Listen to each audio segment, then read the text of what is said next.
This is the Ready Set Podcast, and here's your host, me, Joe Persinger. Hey, how was your week, you fucks? Alright, can you cut the music, Klaus? Thanks, sir.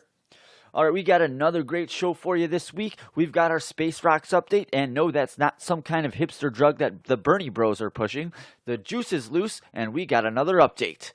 Face app goes viral, GTA Online Diamond Casino and Resort goes live tomorrow, and Daddy is excited. That's me, if you're wondering. So I'll break that down for you, and I know we're a little heavy into the politics this summer, but it's exactly that. It's the summer, and I'm in the midst of a Cub strike until the bullpen improves. And other than the Major League Baseball thing, there's really nothing else going on. But we'll break down a few things inside the Beltway this week. This is your one-stop shop current events and politics podcast. If society's a joke, then we're just here for the first set. Are you ready? Set podcast! All right, let's talk some space rocks. So on July 17th at 5:09 a.m., we had asteroid 2019 NF1, that's Niner 5er1. That's 315 feet in diameter, traveling at 23,264 miles per hour. Don't worry, this one's definitely 4.6 million miles way out there, so don't have to worry about getting slammed by that one. What else we got here? On July 19th at 7:53 p.m. Standard Time, 2019 Niner Joe 2, NJ2, with a diameter of 207 feet, traveling at 30,000 miles an hour. Again, nowhere near us at 3.1 million miles from the Earth's center, is what I assume they measure these from. Then, actually, here was an interesting one. This is actually going to be on August 10th, flying by at 7:23 a.m. Standard Time. Its name is 2006, meaning I'm assuming that's when it was discovered.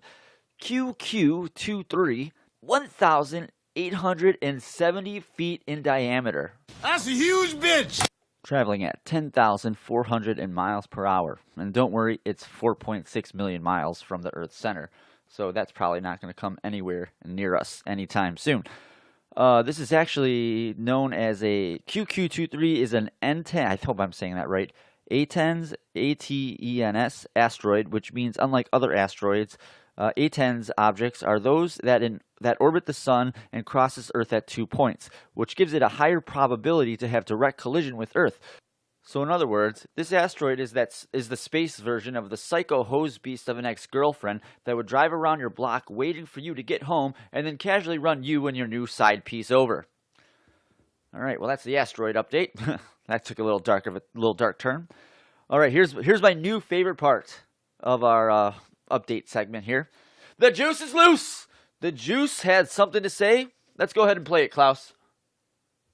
Hey, Twitter world, it's me, yours truly.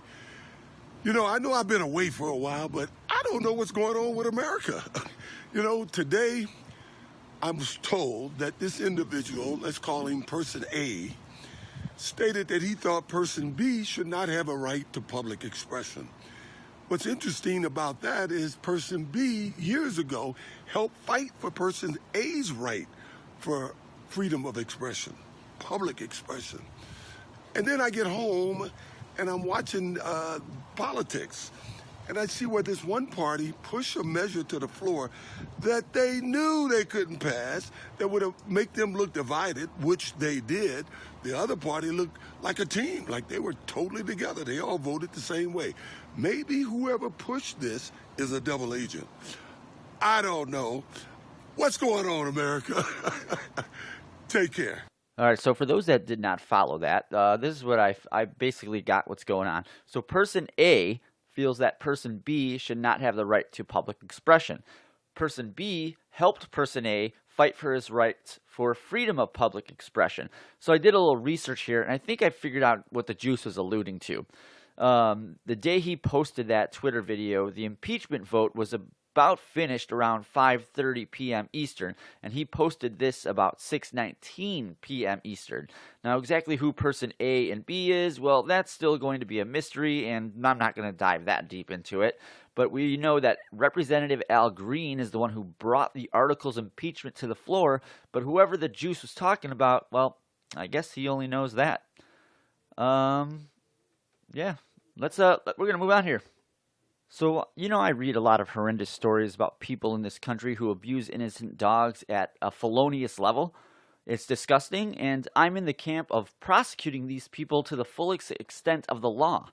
Now, I wouldn't be opposed to having someone spend multiple years in jail for the murder of an innocent animal.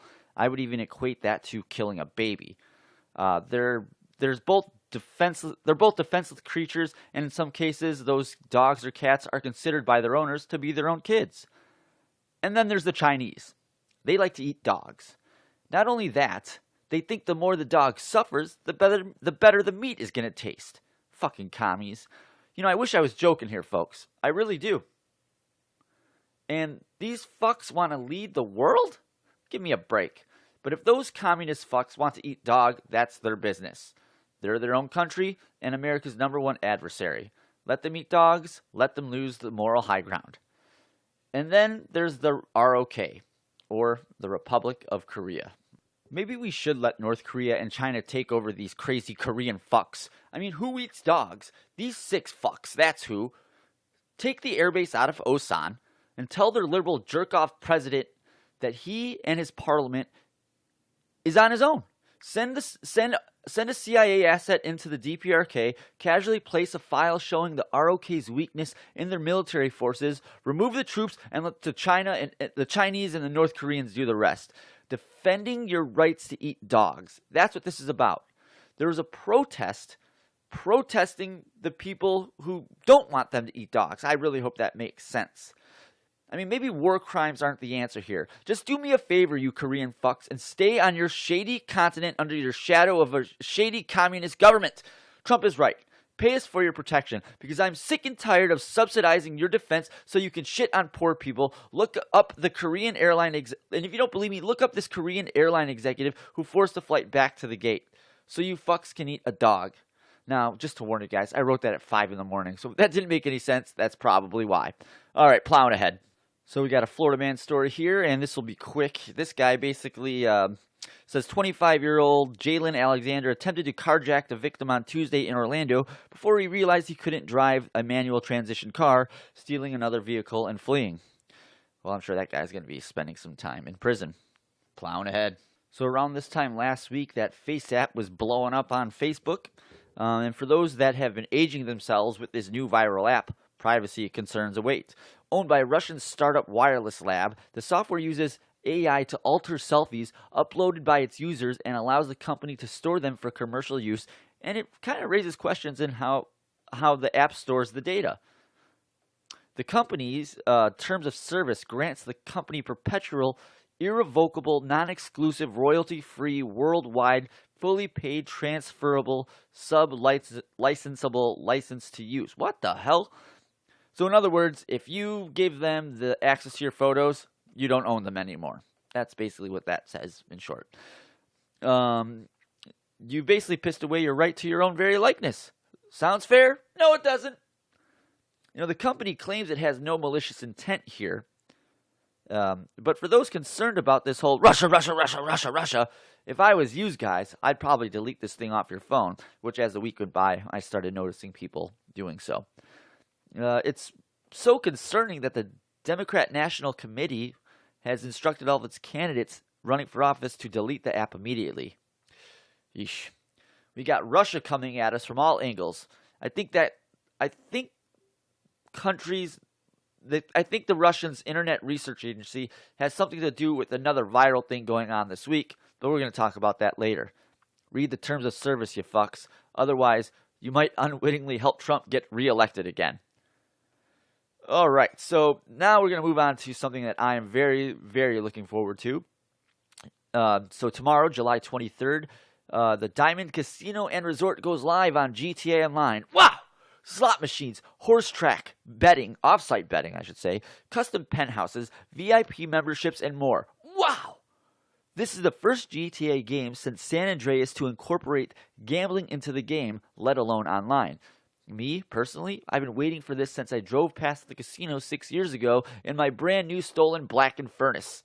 The coming soon sign spoke to me. Good, I thought. I won't have to grind by playing survival and robbing the game's version of 7-Eleven for too long. Well, 2 penthouses, a yacht, a car, and an airplane smuggling enterprise, a warehouse full of stolen cars, a weed business, a fake ID business, a bunker, a doomsday bunker, an Avenger. Basically, it was one of those airplanes that turns into a helicopter that has autopilot and a big gun, a nightclub, and 5.5 years later, it's finally here. And I couldn't even tell you how much money and time I spent acquiring all those toys. So there's a few things to break down here. This being GTA Online, we are all aware of the overall play here by Rockstar to get people to take a shortcut and spend dollar bills, y'all, on shark cards. So what's the first step in getting involved in this casino racket? We're going to break that down for you. So it looks like before you get access to the casino, you are required to buy 2 types of membership. There's just a regular casino and resort membership and a VIP membership. There really isn't much information on their website beyond that. They just kind of give a vague example. So like the casino and resort membership is, let me adjust my mic here. I'm just fucking up all over the place. Okay. The casino and resort, the regular membership is described as the diamond is everyone's playground. Invest in a standard membership today and you'll be a lifelong partner in our project, meaningfully raise the standard of living for the 1%. The VIP membership, at the diamond, there are members and there are members. If you want to be the latter, you're only a penthouse key away from enjoying the kindness status that systematic elitism can provide. So it sounds like one just gets you access to the casino. The VIP membership is going to probably get you access to your penthouse. And speaking of this penthouse, it looks like it's going to be possible to purchase a customizable penthouse with a jacuzzi, personal cinema, a guest room for a friend, something I'm not going to need. Yeah, my friends have lives. I don't. And apparently you can also manage all your businesses from a computer within your penthouse, and I think you could put in a personal arcade if I read that correctly. That is pretty effing cool. But what about the gambling? That's what piques my interest. Poker, roulette, blackjack, slots, virtual horse racing. The latter, another staple of GTA 3 that allowed betting on horse races through a service called Inside Track. That being almost 15 years ago, I barely remember if I even participated in that part of the game. It was GTA 4, San Andreas. I forgot which one it is. GTA 3, San Andreas. Where are we here? But what's really cool, the really cool part of this is called the Lucky Wheel. Rockstar, or the Diamond Casino, will let you take 1 spin of this wheel a day, offering a variety of prizes from bonus rep, clothing, gambling, casino chips, and cash. I'm looking at it right now. It looks like you can win a free car. There's, $25,000 in chips, clothing, $15,000 in chips. I think that may be $30,000 cash, $20,000 cash, $2,500 in rep points, or I forgot what that's called. Jeez, play the game every day. You'd think I know what that is. So that's pretty the horse racing looks pretty awesome as well. It's basically you sit in a suite and you bet on a horse, and then I guess you get to watch it run around and hopefully win some fucking money. I'm gonna tell you, I'm gonna be pretty busy all week messing around with this frickin' thing. And then they have something called the Casino Store. Now I'm not gonna sit here and tell you. And this just seems to be a frivolous way to get you to spend more of your hard-earned money in San Andreas. There's a yellow dog with a cone, a painting called Anti-Poppy. And when I say yellow dog with a cone, I'm talking about one of those artsy-fartsy artwork sculpture things. Something you'd see at one of those art galleries that probably wants $50,000 for it. But this is a video game, not real life. There's My Gold Collection, which shows, guns. So gold-plated guns, I mean. And then there's something called the Silver Watcher, which looks like a cat on a sculpture. So basically, it's just frivolous spending for high rollers. So they really added a lot of detail into this. And, I'm not going to sit here and tell you this is going to be the best update for all time for this online sandbox game. I know the community has been asking for something like this update since the beginning of GTA Online, and come tomorrow, it will be here. I'm excited for it. But the feeling that the allure is going to fade in time, regardless of what kind of fun the casino can offer, is starting to gnaw at me. I spent millions on a doomsday bunker, and I don't even use the motherfucker. I have a yacht sitting off the north coast, and I don't even know what the hell to do with it. Who knows? Maybe the next update will be a casino yacht that has a nightclub with a grow house where I can house my stolen cars. Obviously, next week, I'll let you know how it goes. All right, so everyone knows about what's going on in the third week of September. Everyone's got some plans to raid Area 51, apparently. So here's a warning for all you folks thinking about raiding the Air Force Base in the next month or so. Don't. And now, as I alluded to earlier, I don't think there's a million people out there dumb enough to show up. If you've been to Burning Man, which is in the desert, you'd understand. But besides the fact of trying to survive in the middle of the desert with literally nothing around you, there's that pesky thing called the Air Force you're going to have to contend with. Now, this is the other thing. They're saying 1 million people RSVP'd to this event. I'm a little skeptical on that. I mean, maybe that number exists, but my guess is half of that, maybe 75% of that might be Russian bots. Now, if you've heard John Morris's story, you'd understand what I'm saying. I'm going to read some of that. So, John Morris is a photographer and YouTuber who approached Area 51 during a 2016 road trip. He said the experience was really cool, but he couldn't shake the feeling that something seemed off. You could disappear overnight, and no one would ever know, he says. So it's also kind of eerie. So when he headed up to the gates, Morris was struck by how different it was from other military bases he had visited. It's a gate with all these buildings behind it, and people inside the buildings, but nobody's standing outside. Nobody's near the gates. And then there was another gentleman named Kyle Rakudis who made an Area 51 visit at nighttime in 2014 on a road trip from the Boston area to the West Coast, and things went a little differently. I guess he was at a bar called the Alien. I get it, like Alien. The bartender gave Rakudis directions up the dirt road to the gates of Area 51, and that's when his visit took a little bit of a turn. Probably not literally, because it's straight roads out there. He says, I'm reading the signs, and all of a sudden the gates open, so I drive in. Probably not the best decision. And these 3 military guys come out, guns drawn. As I'm sitting there, I'm kind of freaking out because they don't really say anything. That's kind of freaky.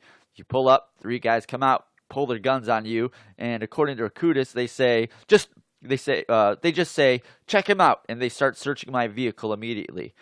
Rakudis says he didn't get a good look at Area 51, which he believes was still miles beyond the gate where he says he was stopped. He noticed flickering lights off in the distance, leading him to believe there were buildings of some kind beyond the gates. But at that point, and then he goes on to say, but at that point, honestly, I was too scared for my life to even take a close look at it. A guard wrote down his license plate number and sent him on his way and then closed the gate. So if you're dumb enough to show up, hopefully you don't have that sticky icky in your pocket you just picked up on the pot shop on the way up there in Las Vegas. You'll be arrested federally, hopefully for not trespassing. Worst case, you'll get gunned down for being an idiot, and I don't think anyone is going to feel sorry for you, especially at this point. Now, here's what I was originally discussing here. I kind of was talking about this earlier as well. 1 million people signed on to this. I don't know about that.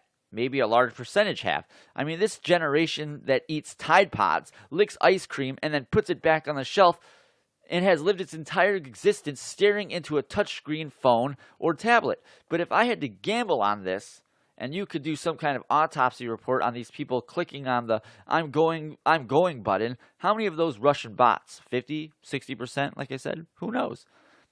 But if large swaths of people start gathering around the gate and the Air Force starts believing they can lose control of the situation pretty quickly, and by quickly, I mean being one guy away from screaming, Leroy Jenkins! And the rest of the crowd follows? I can't imagine it ending any differently than the meme. Except it will be an A-10 using centennials, bored millennials fucks who have left their mommy's basement for what I can only imagine to be target practice. Stay home, you fucks. It's an airbase. They strategically attempt to figure out how to fight enemy fighter jets and use the land for target practice. There's an article I found that I'll tweet out that goes into more detail about this. It's well worth the read and even explains why these slack-jawed Nevada locals were mistaking U-2 planes and or Janet Airline flights, which is a government airline that flies employees from Area 51 to McCarran Airport. I believe it's a Time article, but I will definitely tweet that out. Plowing ahead. Well, nothing says I'm a crazy bitch when you announce you're going to support a nut job running for the Democrat nominee. And no, Hillary Clinton isn't running again. Alyssa Milano, and a few other celebrities seem to be propping up Marianne Williamson, an unknown lightweight author and political novice. How dumb are these celebrities? If it doesn't show you how deep of a bubble these crazy fucks live in, you're probably living in a similar house of mirrors as well. Now, in all fairness, none of these celebrity fucks are outright supporting this nutjob candidate, but the fact that she's getting traction and money within the Hollywood community should be a damnation on the political opinions of these overpaid, artsy, lightweight Hollywood fucks. I mean, last I checked, she's polling over Kirsten Gillibrand, Beto O'Rourke. There's one more. Doesn't matter. They're lightweights. Are these really the same people that supported Hillary Rodham Clinton in 2016? Jesus. It's like Trump derangement syndrome level 4. I know. It's early still. But can you imagine a world where a lady who looks to crystals for healing and is an anti-vaccinator would be leading this country in foreign policy against the likes of Iran, North Korea, and China? Ma'am, the Iranians have launched a nuke that is heading for the upper half of the United States, and if it lands where NORAD has calculated, it will create devastation and nuclear fallout up and down the East Coast. We need your guidance. Williamson, the 46-woman president, looks into her chief of staff's eyes, nodding her head as she narrows down her final decision. She looks to her executive assistant, who stands by the door, leading to a private study. You know, the one where Big Bill got his rocks off. And she says, "Baby doll, go and get my crystals." God help us all. So disgraced former communications director in his long 10-day stint at the White House, Anthony the Mooch Scaramucci has clearly been neutered by his wife. Apparently he cheated on her, but then they reconciled. So he did an interview where he claims he has gorilla balls or something fucking weird like that. And the interviewer mentioned that that's a sign of promiscuity within the mammalian community. So he backtracked and claimed that he had pea-sized balls. Well, someone's pandering to his wife, although you can't blame him. Happy wife, happy life. Let me give some advice to everyone that's out there that's married or has been in a relationship for 10 years. This phrase will help you out, and I have to thank Bob Brentley for this. All you have to do is remember these three sentences, or 6 words, whatever it is. Yes, dear, you're right, and I'm sorry. All right, anyway, continuing on with the story here. Now, he suggested that Trump is on his way to being a racist, which got him disinvited to a Florida Got fundraiser, I think, down in Miami. Jesus. Hey, Mooch, do us a favor and tuck your mouth where your balls are and quit listening to your wife, you crazy fuck. All right. I know it's been a quick one the last few weeks, but it's time to get to the staff report. In my hand, I hold the staff report. So NBC News unearthed a tape that showed Donald Trump and Jeffrey Epstein discussing women at a 1992 party. For those that really don't follow politics, Jeffrey Epstein was basically some child rapist who's been running around with Bill Clinton, apparently, for the last 25 years or so. I guess he's been friends with Trump. And this is, honestly, for me, just a perfect example of how dishonest the media is. I mean, let's look at this story on the surface. Trump, a private citizen in 1992, is hosting a party at his Mar-a-Lago estate in South Florida. And fake news NBC is reporting the story as it's some kind of gotcha moment. But is it?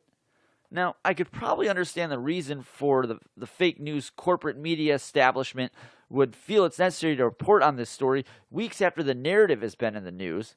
But there's one problem.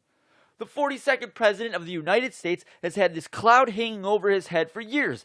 Bill Clinton has admitted in a statement recently that he has been on Epstein's private jet 4 times. 4 times! Big Bill seems to have a problem, like most of the Clintons, with telling the truth. There are manifest logs for Epstein's private jet that reportedly shows Clinton taking trips up to 20 times. 20 times! Don't you think that would be worth reporting? Big Bill lied about his relationship with Monica, let me take this dick out of my mouth, Lewinsky. He lied about obstructing justice, and he's lying about his multiple trips on Epstein's jet as well. But does the media, like fake news NBC, challenge this? Nope. There are multiple reports that Big Bill ditched his Secret Service to attend a gathering at Epstein's private island known as Pedophile Island.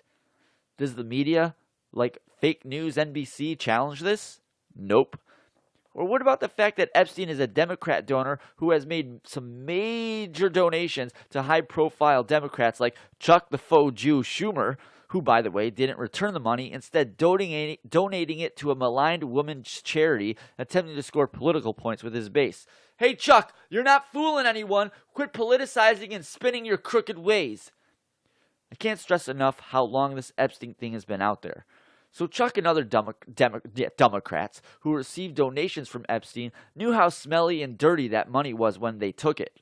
Sure, this Chuck Schumer Epstein donation was reported, albeit begrudgingly, and it was stuck in a spot you, the casual political person, would never see it. But it's obvious the fake news media wanted to bury that. What about the Clintons? They took numerous donations from Epstein. Numerous! Clinton was synonymous with Epstein in the 90s. They were little girl buddies. But does the fake news media report this? Do they hold Big Bill's feet to the fire like they did 20 years ago? Nope. Instead, they zoom in on the current president and paint him out to be some evil Bond movie villain. It's unfathomable, I can't even speak, that they would rather report on a videotape from almost 30 years ago about a party that was attended by Epstein and hosted by Trump, who was a private citizen at the time. And I could understand them if reporting this Trump-Epstein story, if they were also reporting on what these crooked Democrat fuck politicians were up to as well. But the fake news media isn't. They're biased and are obviously attempting to execute an agenda like a Nazi Gestapo secret security bureau. The media needs to quit reporting on the narrative they want out in public and needs to stick to reporting the facts within the news. I don't give a fuck about what you think the narrative should be. Just give me the facts, you fucks. All right, moving on. We got one more thing here, and this is something that happened to me. I'm probably going to catch a lot of flack for this, but it's fine. I'm throwing it out there. So the other day I was at the gym, and I was using the bathroom. And no, this isn't about people wiping their asses and throwing the brown, smelly, stained toilet paper into the garbage. I already did that in a podcast earlier in the spring. This bathroom is located within the men's locker room, like most gyms, so it's not just a bathroom. It's not just a bathroom. It's where men change in and out of their clothes after they take a shower. So here's what happened. I'm in the locker room, admiring the Greek god body that I have sculpted out over the past 5 years. Michelangelo ain't got shit on me! Where was I? Oh yeah, admiring the sculpt Greek god bod that makes Ken shake in his boots. Oh, he's shaking all right. Although he offered to train me, but I think there's a hidden motivation there so he can figure out how to defeat me now that I'm clearly stronger than him.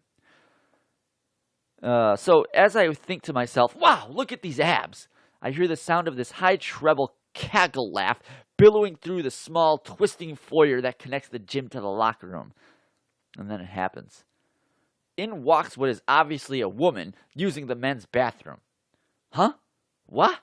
Why? And it's not like this person was displaying any manly features. Petite, around my height, short, coarse, very curly hair. Think Foxy Brown, but very short with a light brown hue. I mean the hair. She's kind of tall. The face was small and round, whose symmetry reminded me of a skeleton with a dark complexioned skin. As the person made their way into the locker room, the first thing I thought was, that's an effeminate dude. It's not what is biologically defined as a dude. A guy, a male, whatever you softy McSoftersons want to label the situation. And I'm not talking about the soy boy Italian fucktard who used to star in that trashy New Jersey reality show on MTV. Although, with our culture and society these days, I long for a simpler time when a trashy reality show on MTV was the talk of our nation. But I digress. Once I realized there was a female gendered woman in the men's locker room, I became immediately uncomfortable. And I'm not talking about it in the sense that someone identifies as a male for whatever reason. I was uncomfortable with this because it was a blatant female walking into the men's locker room. A clear double standard in our society. If I can't freely choose whichever gender locker room and bathroom that's available, neither should you. If you don't have a dick, stay out of the men's room. If I sauntered into the women's room with my muscular Greek god bod, with my long flowing wavy brown hair out of its ponytail, not only would I be arrested, no more Planet Fitness for Joe. And I'm going to state the obvious here. Maybe this is a transgender shim who identifies as a male. Fine, whatever, that's your fucking business. But why am I supposed to sacrifice my comfort and privacy because some centennial shim fuck wants to be different and against the grain? Am I not allowed to feel safe from the prying eyes of the opposite sex regardless of what they identify as? Since when do we dismiss the feelings of others because someone wants to be different? I'll say this. It's selfish on many levels. Look, I'm all for someone expressing themselves outwardly, but there's a line in the sand that our society has to put forth and draw.